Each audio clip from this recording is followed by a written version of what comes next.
Thank you for coming to the Always On Sales Enablement and Readiness Framework webinar.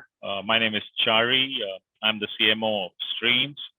And along with me are Kushal, who's the CRO, and that's Kushal, and Sandeep, who's our Chief Product Officer. Both of them are founders too of Streams, and basically Streams is an AI-based sales enablement and readiness platform that leading enterprises have used to engage and widely train their distributed sales team, remote sales team, to be always sales ready. And with Streams, we are trying to, we have a vision that we can train each individual sales rep at an individual level, and by building a most scalable and intelligent sales enablement platform. In this webinar today, we're going to cover interesting framework, which we have widely used in our platform. But the framework is really applicable as a generic sales readiness framework.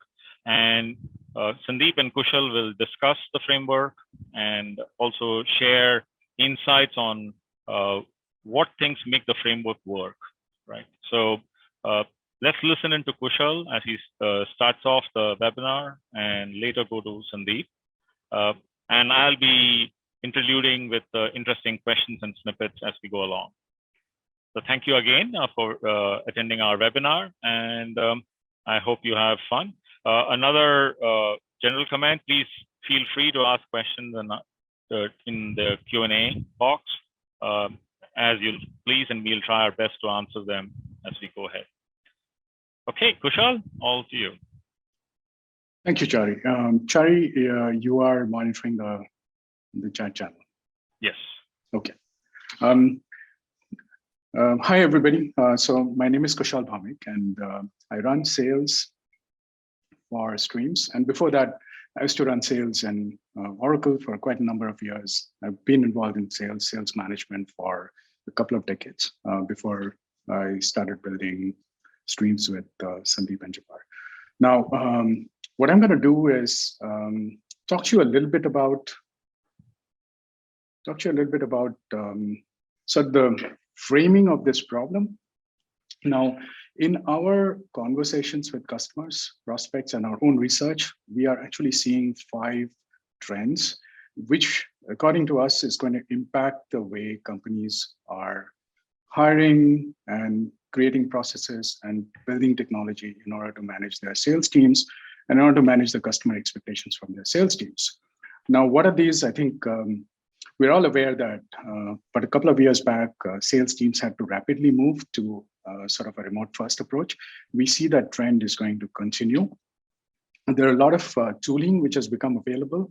And what has happened is that the interaction between the seller and the customer has very efficiently moved online. And there's some really incredible technology tools which have become available to manage that process.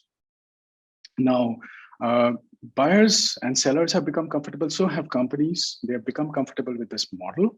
And so we believe that this will continue. And although there's a lot of conversation about various kinds of hybrid models, but we believe that a lot of the sales to buyer interaction will move online, and it will remain online and remote first to a large extent.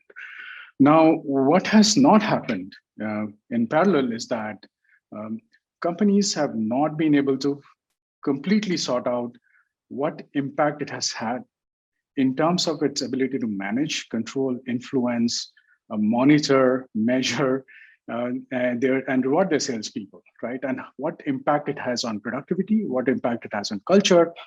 All of these things used to happen in a sort of physical first way. Sales teams would drift together, and there's a lot of sort of intuition that managers would build about their sales teams and the culture. How that's going to translate is something that's not very certain. So this is keeping sales management as well as HR management kind of on their toes at this point of time about how this is going to play out. So this trend, I think, is going to have a big impact on the maturity model that companies are going to have. The third thing that we see is, and this is nothing to do with the COVID and the response to it. This has got to do more with a trend which we have been observing over a period of time, which is the customer expectations are very high of sales teams. Now, what has happened is about 60 to 70% of the time that the customer is in the buying cycle or the buying process, they are actually spending online research or peer validation, and the amount of time they interact with salespeople from companies has compressed down to somewhere around 18 to 20% now.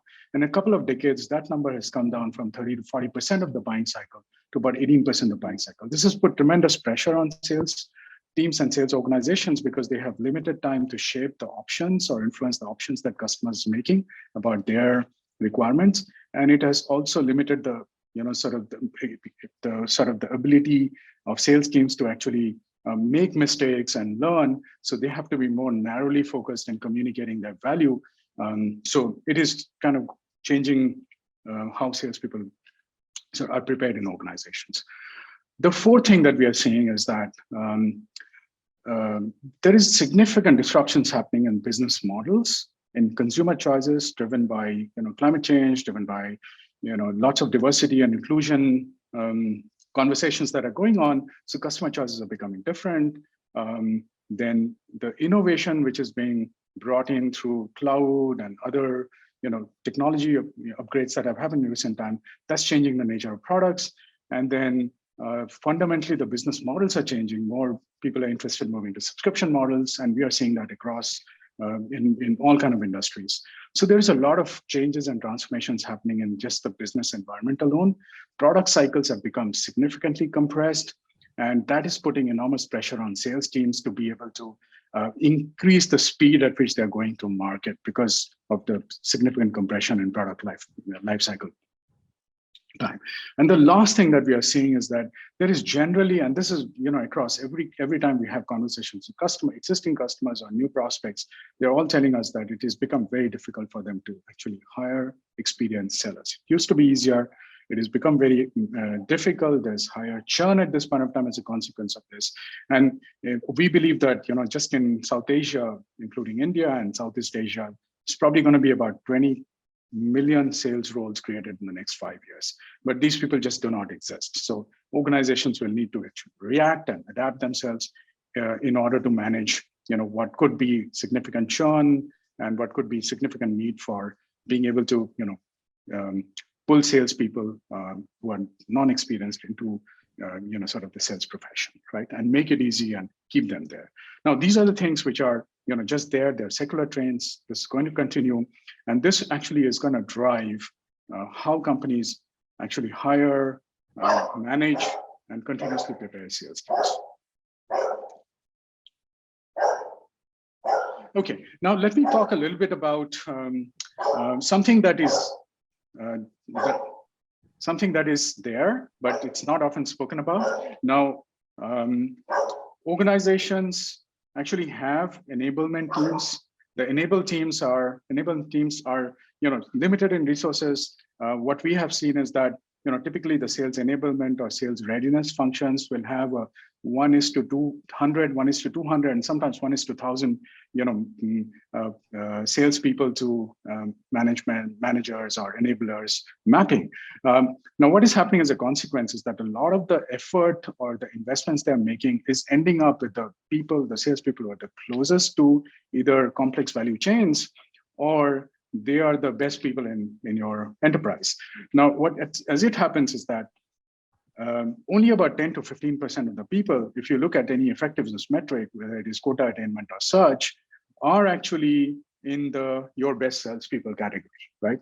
2 out of 3, somewhere around 60 to 70% of the people are people who are your core sales team. They are delivering significant value depending on what is the target attainment and what is the monetization for these people, but they are significant in numbers. So sometimes they're 1:6 between salespeople and your best and your core segment, or sometimes 1:10, right? But they are large in number.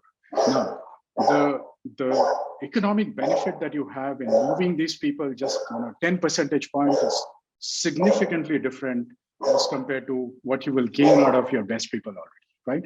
So this is where we believe that there needs to be new, processes, new maturity models to be deployed in order to move this category, to make them better sales ready, in the background of the secular trends that I discussed in my previous slide, remote first is only going to accelerate what would otherwise happen as a divergence between your best salespeople and the worst salespeople. It is not going to remain in the same place in the sort of the remote first paradigm. It is just going to become worse for the core sales team. So this is an immediate problem, and it needs to be addressed. And if you don't do it, then it is not status quo. It is going to become progressively worse. Kushal, it's an interesting question. Really, if you go back to the earlier slide, if you think about the core salespeople and say, I want to improve 10% of them, what do you think would be an impact organizationally or to the business overall? Sure. It really depends upon how the different products are sold and the models are. There are organizations that have 10 people and 2 best salespeople do 80% of the sale. I mean, but for most of the organizations, I think if you say there is a 10% improvement that you can bring in the average quota attainment of the core sales segment that you have, it is going to be at least 7 times more revenue impact than getting 10% more of your best salespeople's performance. Yes, answer my question? Yes. Okay, moving along. I just must apologize. Just give me a moment, please.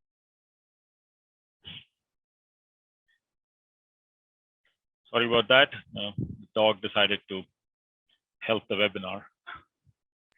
Yeah, I'm back.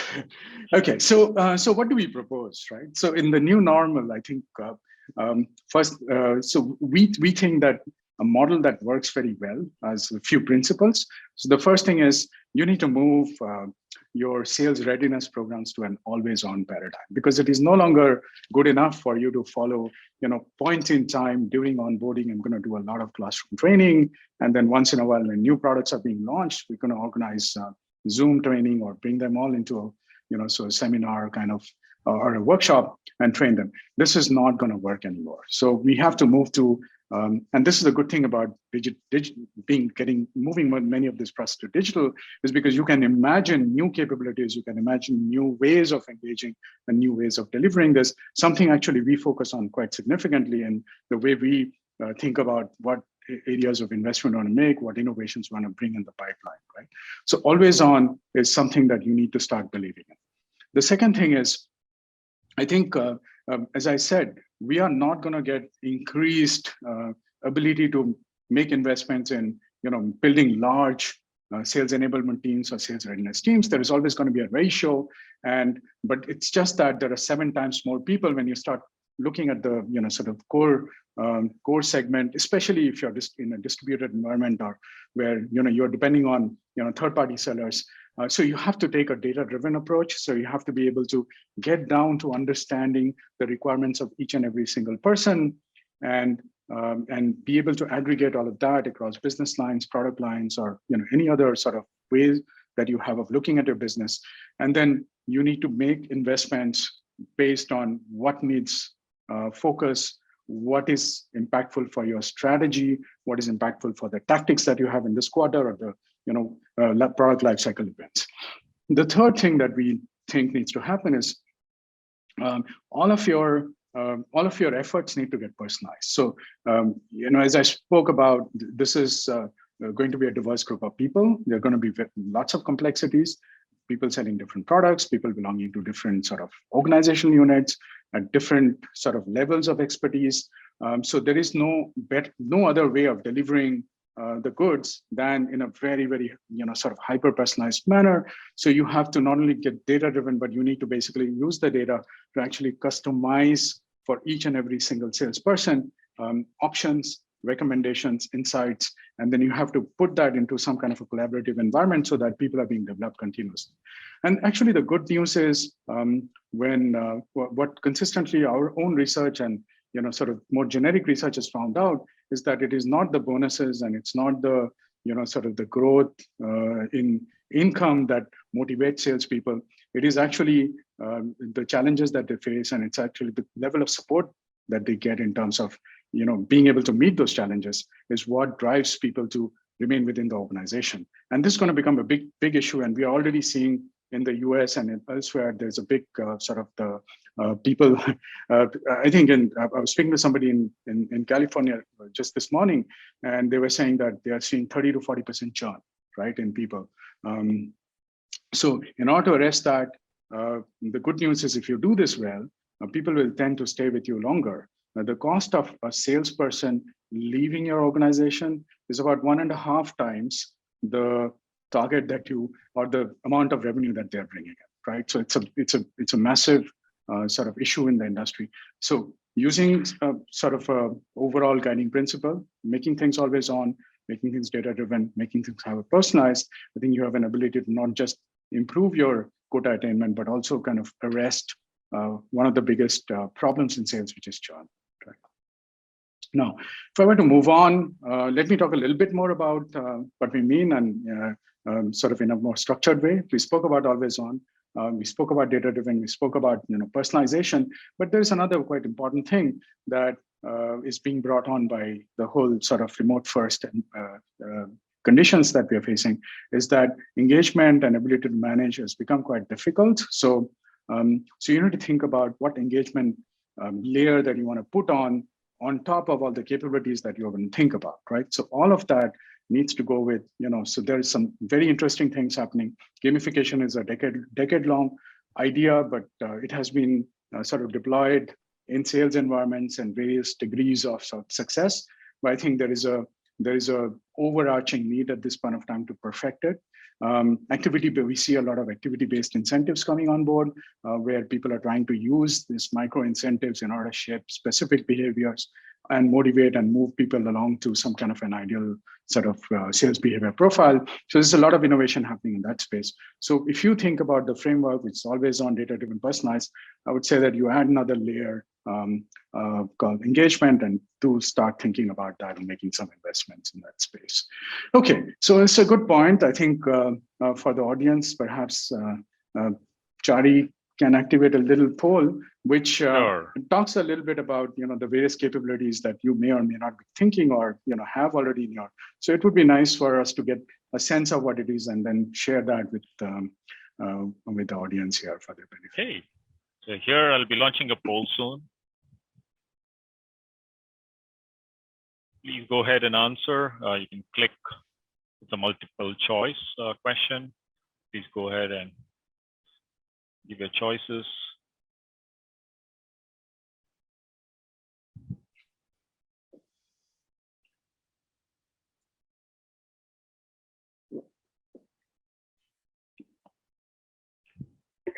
Give it a couple more seconds.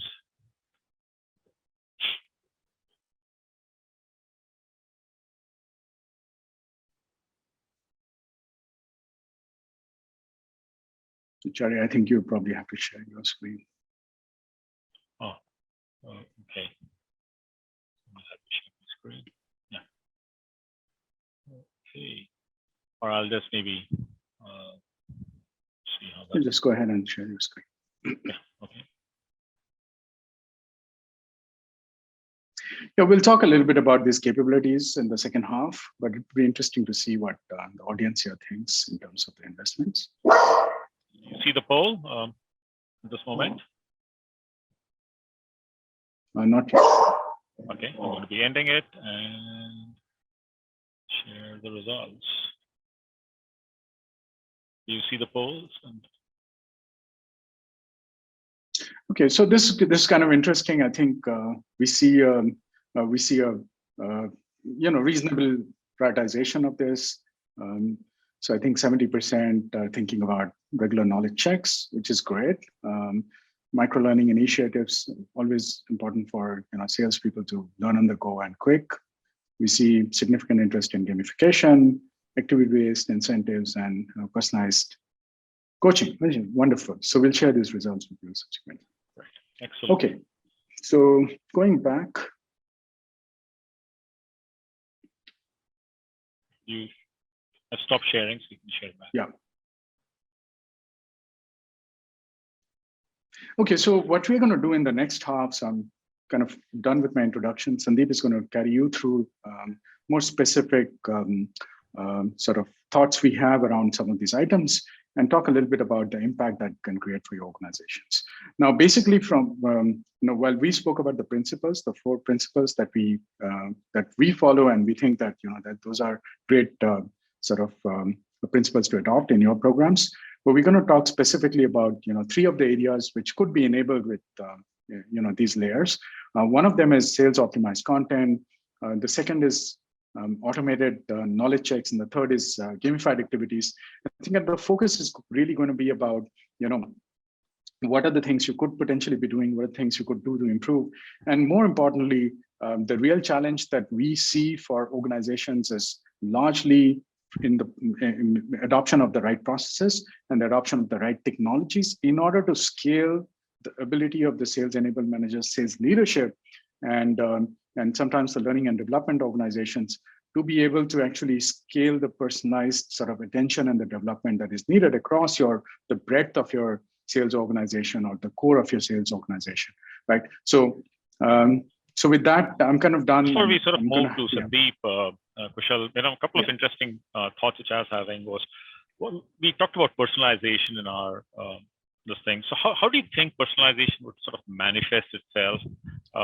And let's say we're training up and managing a large sales force, 1,000 sales team people with 800 people who are the core. And so how do you see personalization sort of coming in play? And what do you think we should be thinking about for this area? Yeah, so this is quite an important thing. So I've been in sales management for quite a long time now. The generic approach to managing sales readiness, it traditionally used to be that salespeople just going to they're motivated, they're going to learn what is needed in the process of using it with their customers or in the sales scenarios. So what I noticed within my teams and across the organization is that people started becoming good at certain things, right?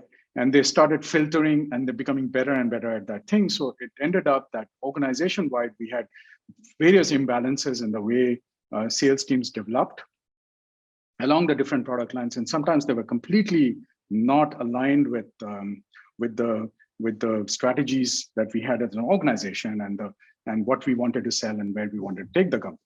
Now, and this is largely because people would just generically expect the salespeople to have access to resources or data sheets or PowerPoint presentations, technical documents, and somehow be able to filter across all of that stuff, remove all the noise, and pick up something that is important, and then go and learn about it. But we noticed that it was random, and people became good at certain things, and they kept selling the same thing.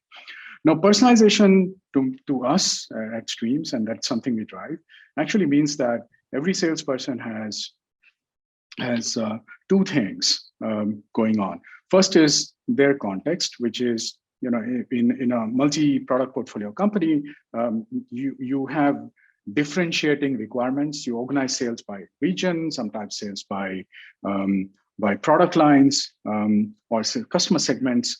So they tend to be complex, and they tend to be very complex within the same organization. So you need to be able to first and foremost simplify people to the things that are relevant to them, right? Given their organizational role, so which needs a lot of sort of really strong capabilities within the organization around all the different objects that you, whether it is content or whether it is activities that you need to send to the salespeople. It needs a lot of capability for them to be able to get the right thing that they need, right? From the context point of view. The second thing is every individual salesperson is different in the context of what they are good at, what they are not good at, what skills they're good at, what skills they're not good at, right? And the person who knows this best is the person. Nobody else in the organization has access to their own capabilities and weaknesses and strengths at any given point of time. So we believe that as an individual, you have to give them the tools and the capability to actually understand what they're good at, where the organization believes that this particular role is likely to be performing really well. So an ability to actually compare themselves against those so benchmarks, and the ability to compare themselves with the rest of the cohort within their context, right?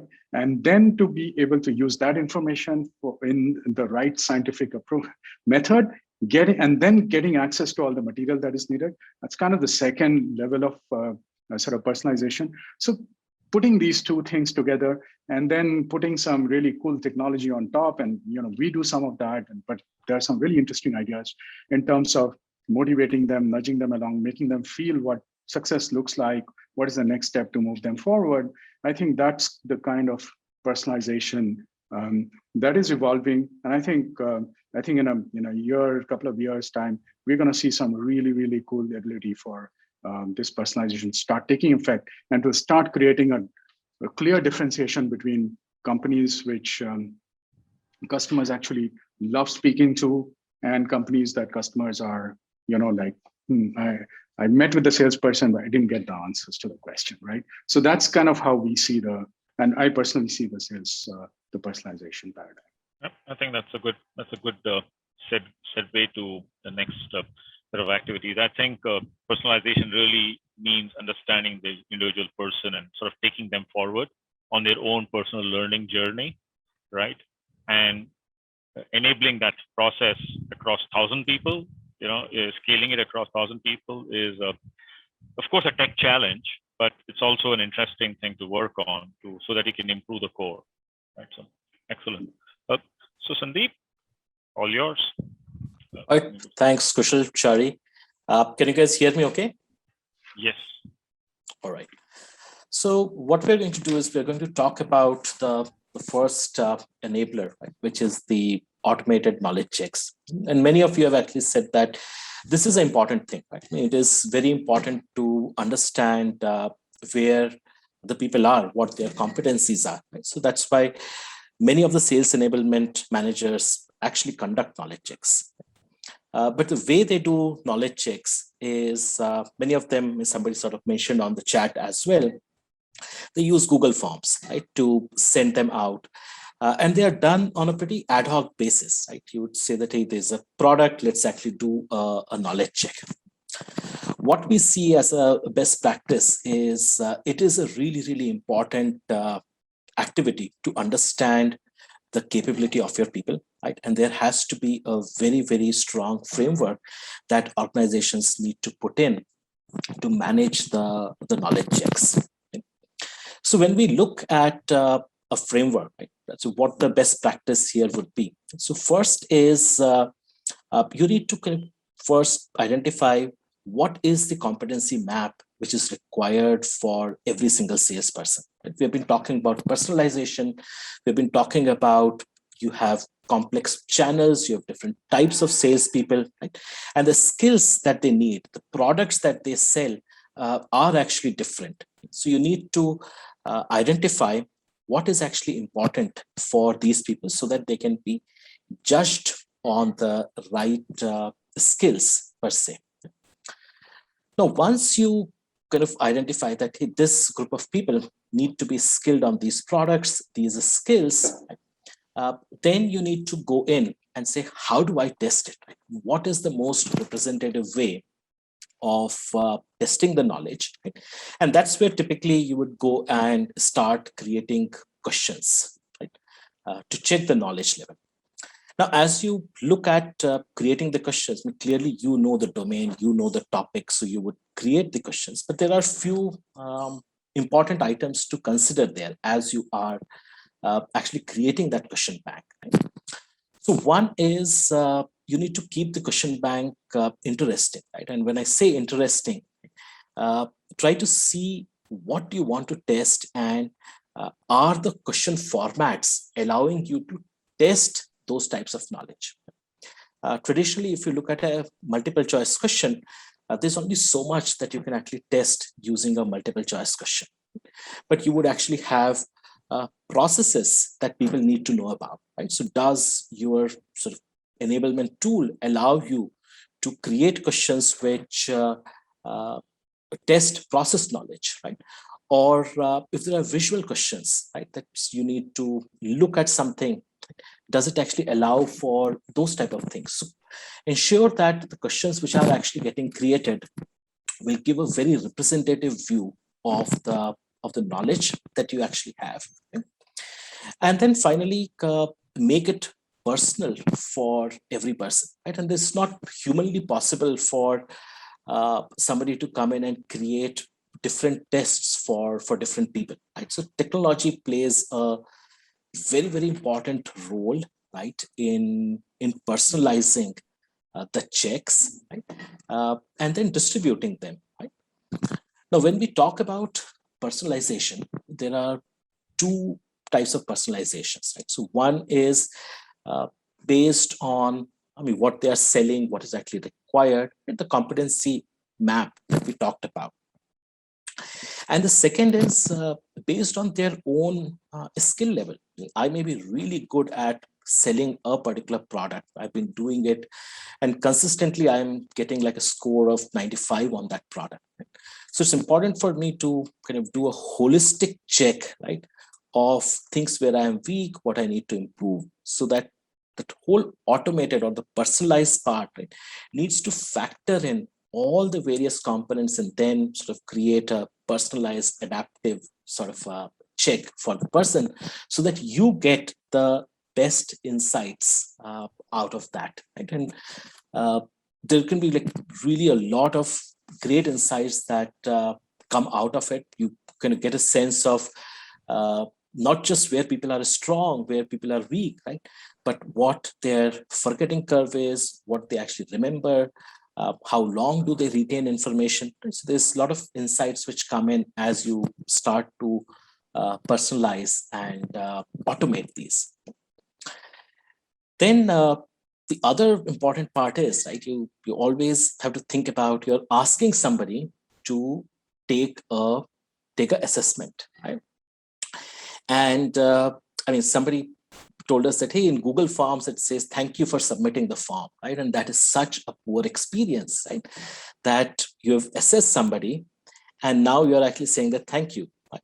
What you really want to do is you want to say that, hey, I assessed you, right? And this is where you are. You need to actually tell them that on the basis of what you actually assessed, right, I identify that you are actually strong on these areas and you are actually weak on these areas, or these are the areas that you need improvement on, right? And at the same time, suggest them that how they can actually improve where they are actually weak at. So it is important that these are not just done from a perspective that, hey, as a sales enablement manager, I need to actually know the insights. It is very important that these are also looked at as a mechanism where you are providing the right feedback to the person, you are recommending them what they need to do to improve these skills, right? So they need to be able to see their individual progress, right? And finally, I mean, nobody likes to take exams, right? I mean, if I was a kid or you talk to anybody who says, hey, would you want to give an assessment? Nobody sort of likes it. So it's important that you also, you can also gamify the whole experience, right? From multiple perspectives. A, to make the experience more engaging, right? From a format perspective, right? And also bringing in elements of gamification, right? So if you look at running your knowledge checks in sort of this framework, right, then you're likely to get maximum insights out of your knowledge check. Right? Kushal, next slide. So when we look at knowledge checks, right, when should you do it? When should you actually run these knowledge checks? So clearly, as you are onboarding people, right, you want to establish a baseline of where they are, how they are actually progressing forward. You have a new product, you are actually refreshing a product, and you want to kind of check where people are, right? You're conducting trainings, right? Whether there's offline trainings, hybrid trainings that you're doing, right? So you want to check how people have been actually learning before and after. Right? And I think the key here is the the periodicity and continuity. These should not become just one of ad hoc activities which are actually done, right? But set a rhythm, right? Set a rhythm on how we are actually going to do these knowledge checks. Everybody likes that sort of rhythm. You say that on a monthly basis, we are actually going to do this activity, right? And then people expect that on the 5th of the month, this is actually going to come in and I'm supposed to do it. It is going to tell me where I'm strong, weak, give me how I can actually improve it, right? And I can see how everybody else is doing. Right? So start to do it in a more periodic way, build a rhythm, right? And that's when you'll actually derive the most benefit of running these and setting it as an institutional process in the organization. Kushal, next. And here is the impact that we have seen with our customers. Right? So when you put in institutionalized process, what you actually see is people actually go in and learn more, right? If you actually tell someone, right, that hey, this is, you got a 65 on this particular topic, right? You actually see the learning behavior really improve. They say, yes, I need to sort of improve on. Finally, the salespeople know that if they are knowledgeable, right, and there is a gap, if they can fill in, they will actually do it, right? And that is something which comes in. As an organization, you actually get a very good idea of where the improvement areas are, right?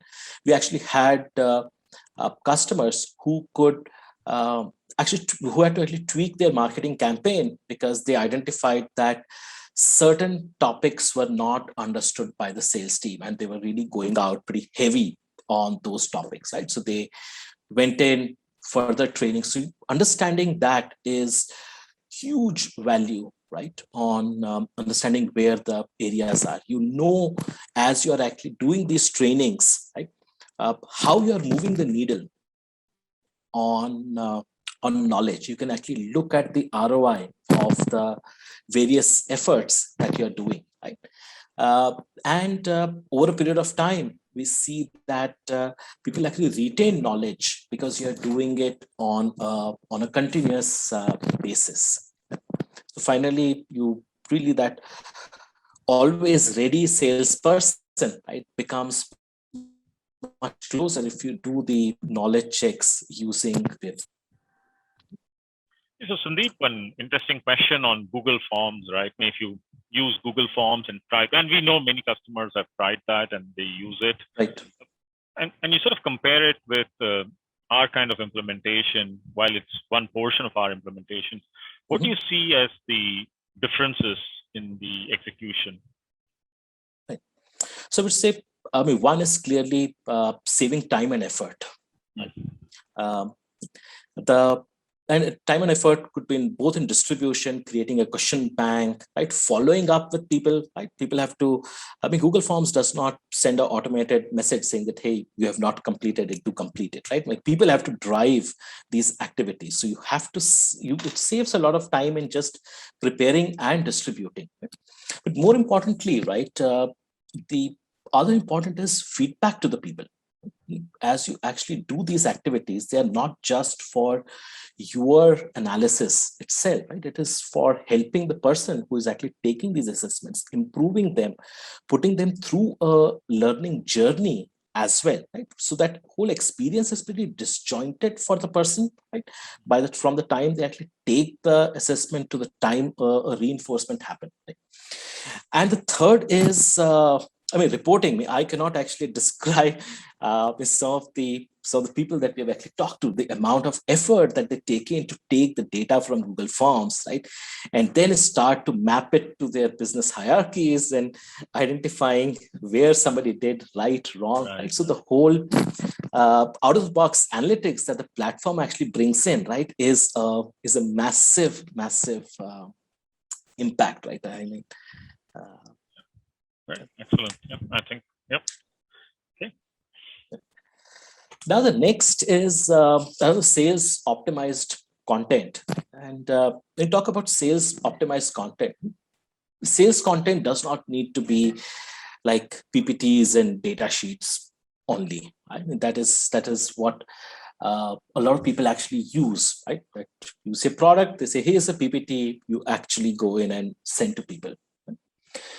So while we will actually talk about why and a sales optimized content is actually necessary from a training perspective, uh, I also want to first talk about another aspect, um, which is about referenceability of content, right? So as you actually create the content to train, you also have to say that the content should be referenceable, because a lot of times what salespeople do is they know that the data sheet is in this particular place, right? I have gone through this training, I know that there's a data sheet there, right? As long as they have a very easy way to get to that content, right, they feel confident, right?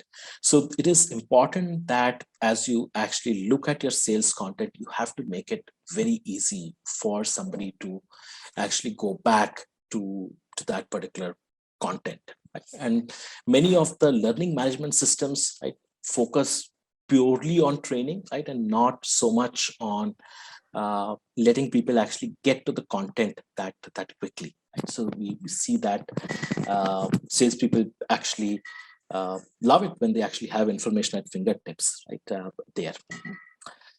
Now, the second broad trend, right, is shorter attention spans. I think it is a reality. It is the new normal of how the workforce is actually going to be, right? That people struggle with long form content. Right? They won't spend, like, they cannot hold the attention for an hour, right, on particular content. So you have to chunk the content out, right? And we know that if you sit through something for an hour, right, you are not likely to retain a lot of information after a certain amount of time, right? So chunk it out, right, so that it is digestible, something that you can actually learn, right, and then apply. And then there are multiple reinforcements which can actually be done on that. So the idea is you want to reinforce that. Then you also want to make the content very interactive, right? If we look at like a PPT type of a content, right? A PPT type of a content, right, is you're just reading. So you want to make use of different types of templates which are there. You want to actually have video. You want to actually have interesting things so that people actually engage with the content. Right? As you create the sales training content, right, you have to tag it. I mean, it has to map to your hierarchy. You want to get great insights out of it. Now, typically, when you actually send a PPT, right, I'm comparing with PPT because a lot of people actually use PPT type of formats to send the content, right? So if you send a PPT out, right, the kind of insights that you get out of it, right, you won't know, you can at best know whether people have actually received the PPT or not, right? But knowing whether people have actually read it, where did they spend more time on, right?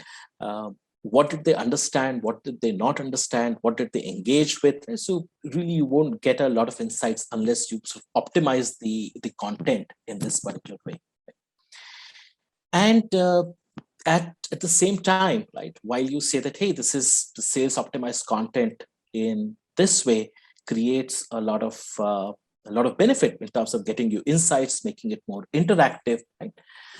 You also have to look at a very, very important part, that is it easy to create the sales optimized content, right? You pretty much have to democratize this process where it is very easy for your product managers, your agencies to come in, create the content, refresh the content in a very, very easy, non-expensive way, right? Because the moment you go and say, my content creation is so expensive, you are actually going to do it very, very infrequently, right?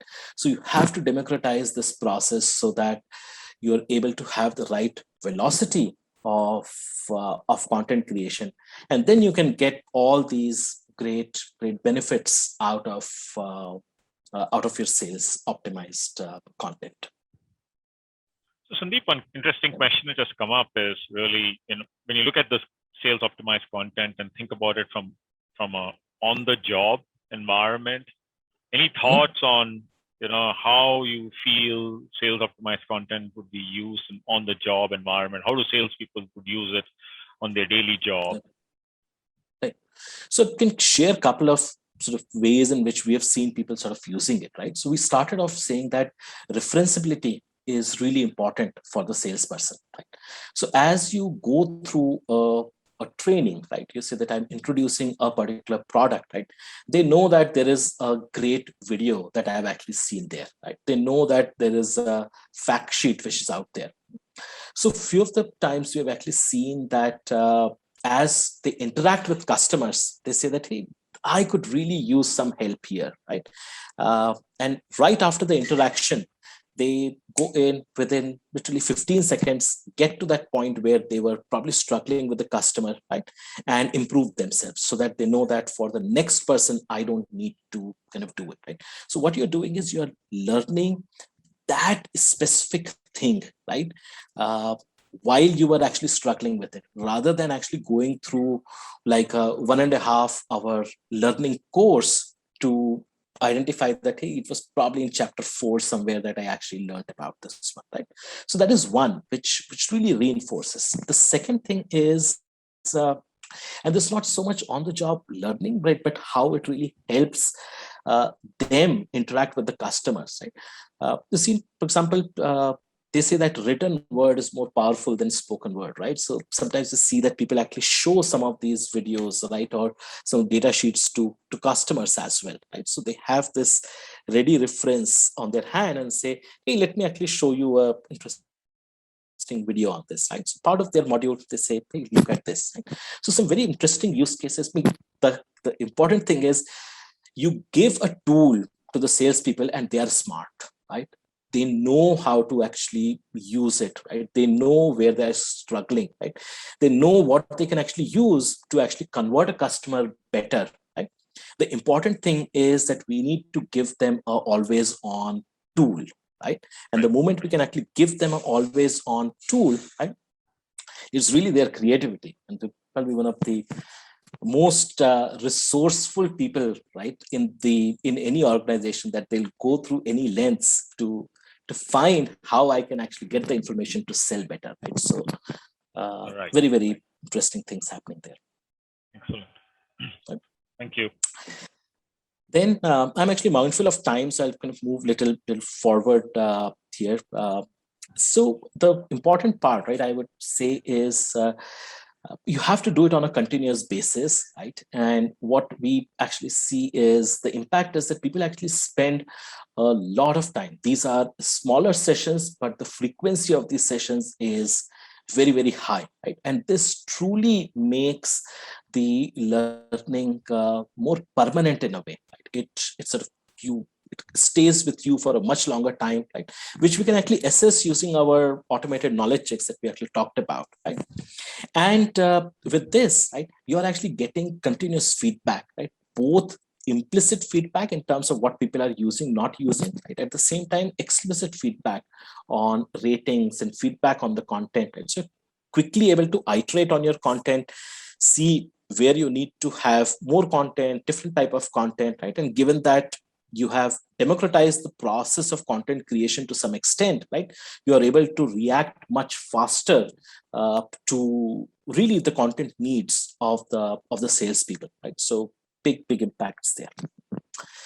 So let's move on to the third enabler here, right? Which is the sales gamified sales training. Right? So the key thing is, salespeople are inherently competitive, right? So they will actually compete. They have a lot of energy. You want to channel the energy. Now, I'm not in sales, but salespeople actually say that, hey, you give me a target, I like go and achieve it. Right? That's very, very target driven. Right? So you have to sort of bring these dynamics into learning. Right?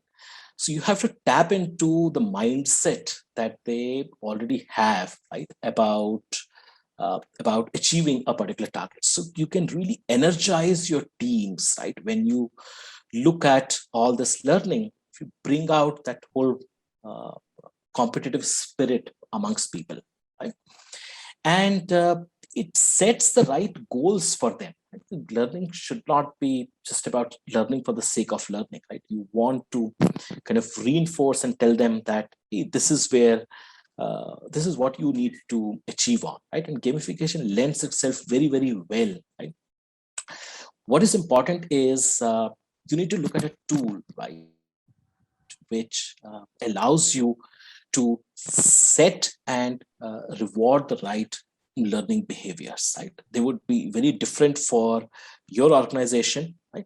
And you need something which will allow you to kind of customize the program for yourself. Right?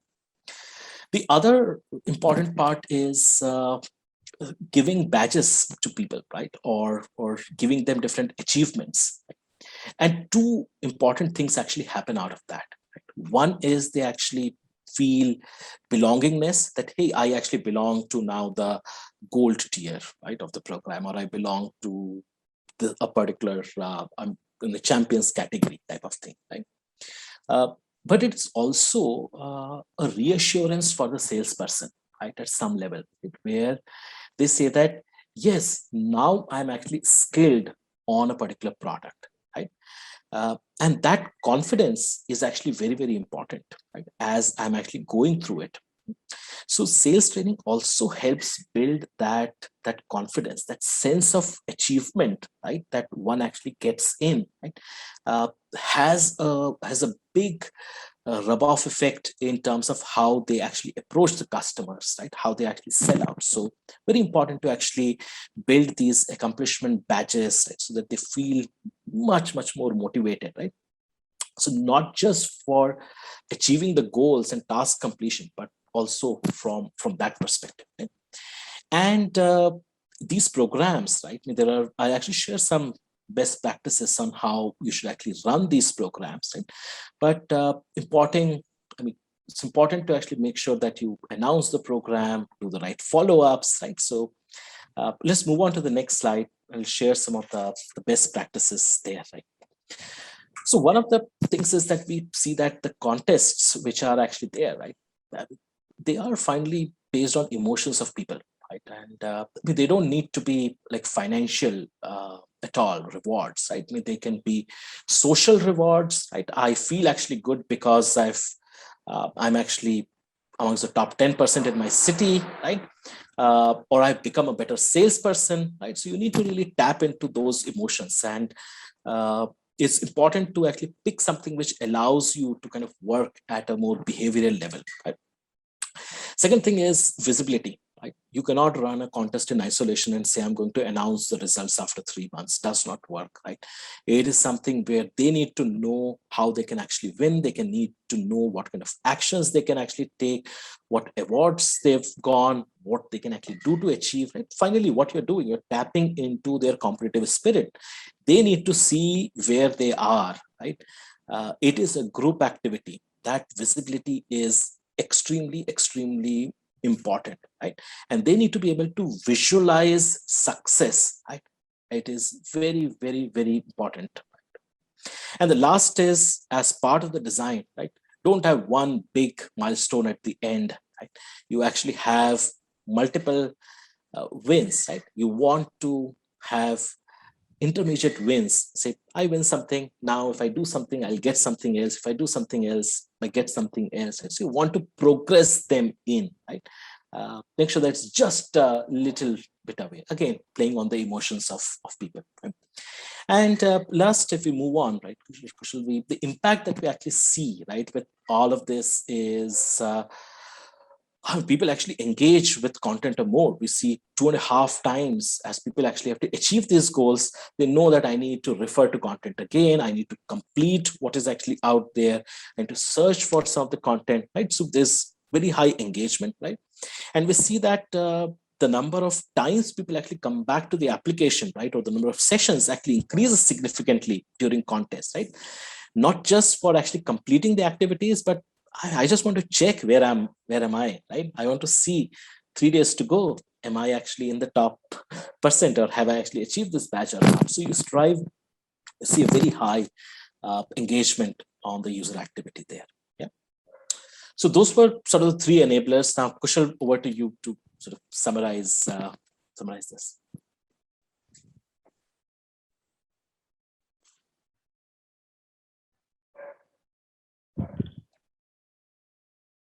Kushal, you're muted. Is there a question from the audience? A couple of questions, but maybe okay. we can. You want to take them? Okay, let me summarize this.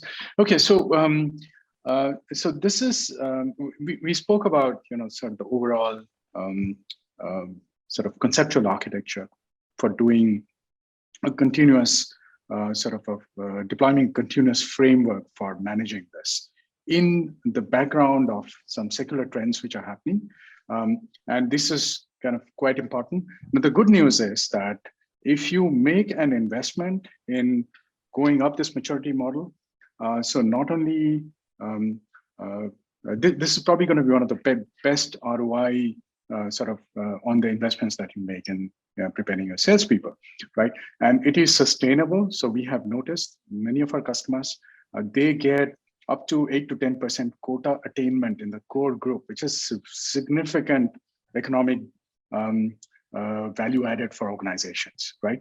And this is sustainable. That's the good news. It's sustainable. And if you can take a data-driven approach, you can continuously improve that.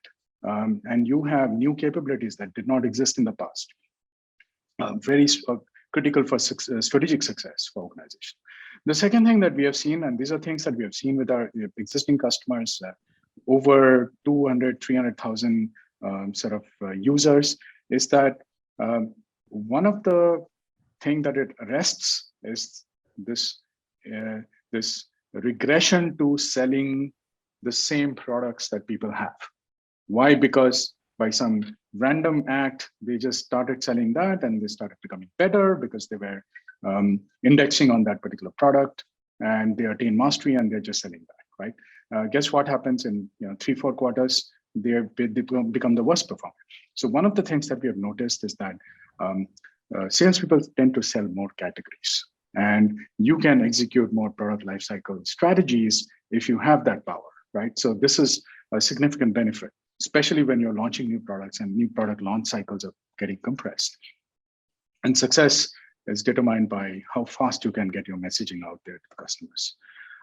We also see customers using this kind of a framework in order to make the right judgment about what needs improvement, what needs development, what is working for us, what is not working for us. So the very critical and resources and the scarce resources that you have in sales enablement, sales readiness, content development, or any other initiatives, workshops, physical training, the ROI, now you have a mechanism to actually develop ROI. And we spoke about measurement and the data-driven measurement in a context of assessment, but that's by no means is the limit.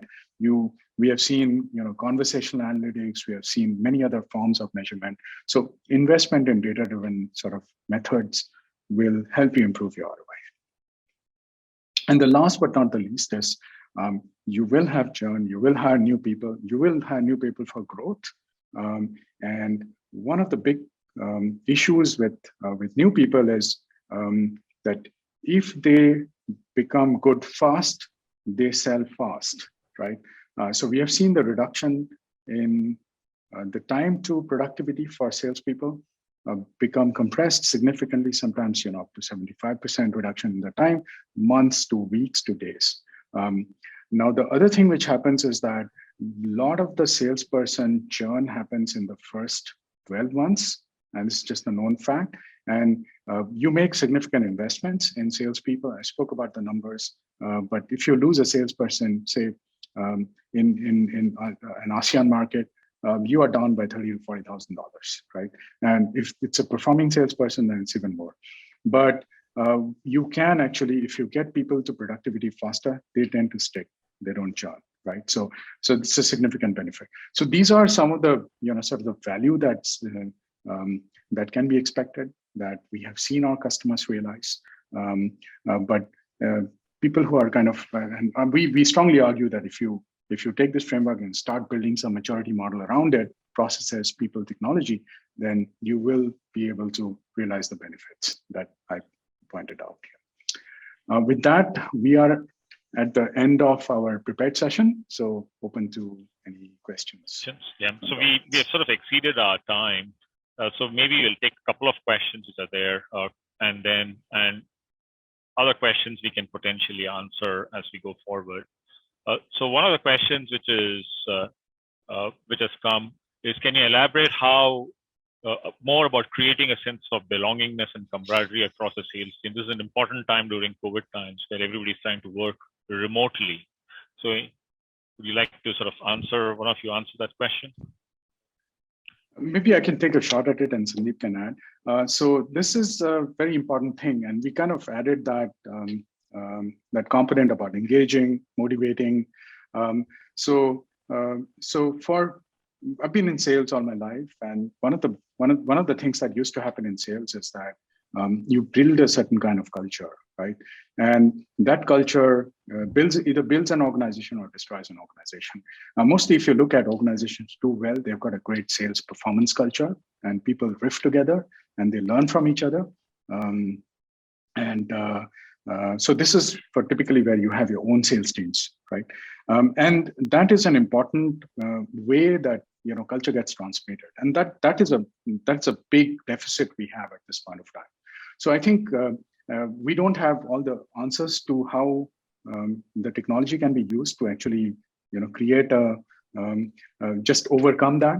But I think certainly some of the investments that we are making at this point from the product, particularly with respect to making the managers more accessible for coaching development activities, becoming a little bit more sort of data-driven and more contextual. And we are enabling a lot of collaborative work. So even if they have a Zoom session, they can actually say, okay, let's talk a little bit about some of this weakness and how we can overcome that. So we are enabling some of that. We are also looking at gamification to create a sense of belonging where you can actually get a sense of that you are not alone sitting in your house or wherever you are, actually just doing Zoom calls with customers, and you're being measured because how many calls did you make? Because it's all digitally possible. But we are saying that you can cook competitions, you can make people feel that there is an additional layer beyond the customer to you transaction. There is an additional layer around you, which is either you can see how where you are, you can see what some of the other people are doing and how you're developing. So kind of we are like, there is some explorations going on, but I think it is possible to create this, right? And we have virtual communities on Facebook and many other places. I think it's possible to create this, and I think we're probably going to get the mix right, because in a professional context, it tends to be a little different than in the social context. But that's kind of where we are. But it's a good question. Creating a sense of belonging, and that's for own sales team. But when you have selling through third-party sellers, they actually, your partners, your resellers in some kind of industries where you need to depend on them, they actually, a lot of the salespeople, they actually want to connect with the principle of the brand, because they believe that their performance and their ability to earn is dependent on how strong that relationship could be. Now, over there, actually, previously, it was in the physical context, it was not that great, but being digital, actually for them, it's a better place. And we see that consistently because we have a lot of customers who are deploying our solution across their distribution partners. I think over there, the tools that we are providing and the gamification, it is definitely a significant improvement over what used to happen previously, because we can enable a connectivity at scale now and reach every single person in the distribution, right? So there we see a significant improvement already. But for your own sales teams, I think we are seeing some interesting things play out with gamification and that sort of stuff. Great. Thanks, Kushal. Appreciate it. Maybe I'll ask a question to Sandeep. Sandeep, what do you think is the role of a sales enablement manager in creating personalized content? So I think what the sales enablement person needs to do, right? They have to identify the competency map for the organization, right? They need to know what kind of skills are actually important for what roles. That is a key role for the sales enablement person, right? And then actually working with the right set of stakeholders, right, in ensuring that the right content is actually prepared for them, because in many cases they are not the ones who are the principal for creating the content, right? So either they're working with product managers, marketing teams, outside agencies, the training providers who are providing those, right? So to actually pick them to make sure that you are getting all the right stakeholders to prepare the content based on the competency map, right? And even in terms of creating the competency map, right, you need to actually work very, very closely with the sales teams, right? Understand what role they actually do, right? So it is really a very, very pivotal role where you have to actually work with a large set of people to get both the strategy right and getting the content in place, right? And post that, right, the platform that they choose, right, should actually do bulk of the personalization. It's not humanly possible for the enablement manager to sort of personalize it, right? You can set the configuration and then the platform should drive the personalization there. Right. Excellent.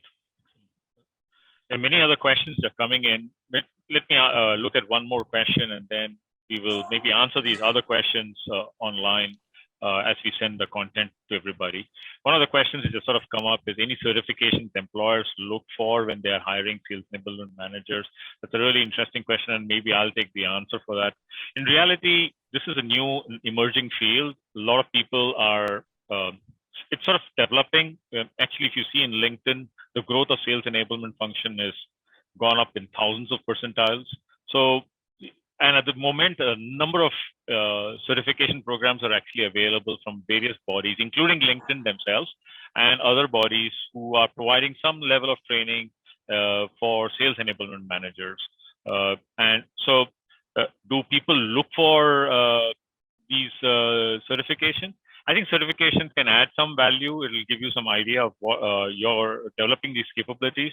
But I think what is important from a sales enablement standpoint is to really understand the role, which is basically, how can you enable the sales teams to have meaningful and engaging conversations with their customers so that they can win. That's the main objective of a sales management enablement manager. And when you're trying to manage a large sales team, you need to think about how to use tools and technology to make this work. So, okay. So because we have sort of exceeded time by nearly 10, 15 minutes, I'll stop the webinar this very moment. Thank you very much for all your questions. We will answer some of these questions online, and we'll also send material back to you. Thank you very much. I appreciate your participation in our webinar. Thank you very much for your time. Thank you very much. Bye-bye. Bye. Bye.